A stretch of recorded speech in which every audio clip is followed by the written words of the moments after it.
Vanessa Marks is joining me in studio. Now she is the celebrated chef behind the White Room at Dear Me in Cape Town. Thank you for joining me this morning. It's a pleasure, thanks for having me. Now, I thought this was really interesting. You actually have diabetes and are known for desserts. Yes, something like that. Why don't you first start out by telling us about your history with diabetes? So I'm a type 1 diabetic, which means I'm insulin dependent, and usually that is a follow-on of something that's genetic or that kind of thing. It's not as lifestyle related, but can be controlled with lifestyle changes. And about halfway through high school, I started getting these symptoms, and it was actually my mom that called it when I said to her, this is how I'm feeling. She said, "Oh my gosh, I think you've got diabetes." How are you feeling? Terrible and emotional and petrified. Because I didn't even know what diabetes was, to be honest, and I think a lot of people don't really understand the disease. And so, this happened in the middle of high school, and that was horrible for me. I went for tests and things like that, all of the usual signs, so like this unquenchable thirst. I think I was drinking about 5 liters of water a day, and your eyes are blurry and you're tired. So what happens is your body can actually not convert what you've eaten into an energy that you can use. So it starts breaking down your muscles, and your body just starts going into this toxic kind of situation. And I remember I was actually sleeping on the desk in class, and they called me to the office because my mom had come to fetch me. They'd diagnosed me. And at that point, my blood sugar was 36. Which is dangerously high. I think, for the average person, you want to be just under 6. Yeah, geez. And then I remember actually lying in hospital, and I've always loved food, and my mom was sitting there, and I just rattled off this list of things that I thought I'd never be able to eat again. It was like the end of my life. What were they? Things like ice creams and milkshakes and all the sweet stuff. I love sweet stuff. Unfortunately for me.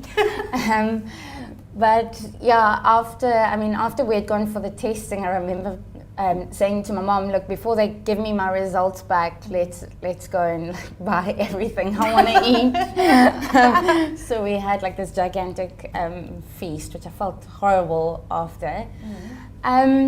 But with support and with education, I think the most important part about being a diabetic is being clued up, and just learning about your body and how it reacts to different things, and you kind of work around it like that. And then you get type 2 diabetics, and sometimes as a type 1 diabetic, you will often look at somebody with type 2 diabetes and think, something like that can actually be controlled just by lifestyle. Right. So I think if we can just kind of educate people, if you are type 2 diabetic, these are the kind of things you can do to just make life so much, your quality of life just so much better, and most of them without even medication. So when it comes to eating, what are you restricted from eating anything that you really want to eat? Yeah, stuff like donuts. Donuts, cakes, all that sugary, starchy kind of stuff does not go well with diabetes at all. But as much as I love all of those things, it's a little bit strange, but I'm obsessed with vegetables.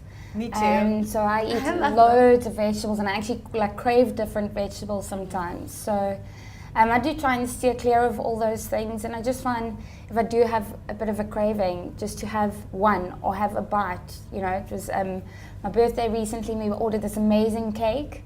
You don't have to eat the whole cake. Just have one bite, and then you kind of move on from it. But for me, I find definitely making dessert for other people as well kind of helps. But don't you have to taste it to make it? Yeah, but something, if you're just tasting something or you're just having a small amount of something, then it's fine. Okay. It's kind of that overeating and like overindulgence that really causes the trouble. Now, do you face any challenges in the kitchen because you have type 1 diabetes? Things like more the kind of side effects of having diabetes, and not so much being a chef. So, for example, if I have a low blood sugar in the morning at around 3 or 4, what happens is your blood sugar goes so low that your body kind of fights to survive. So it takes all your energy to try and get your blood sugar back up again.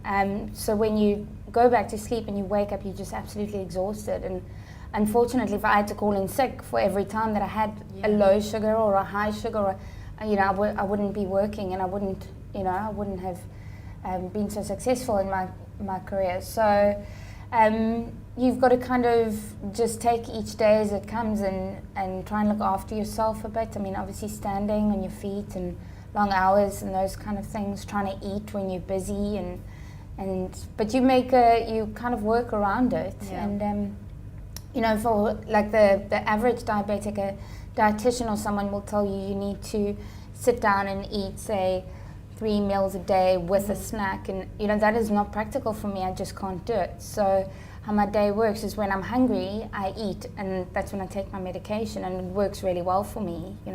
I'm kind of lucky, but different things work for different people. So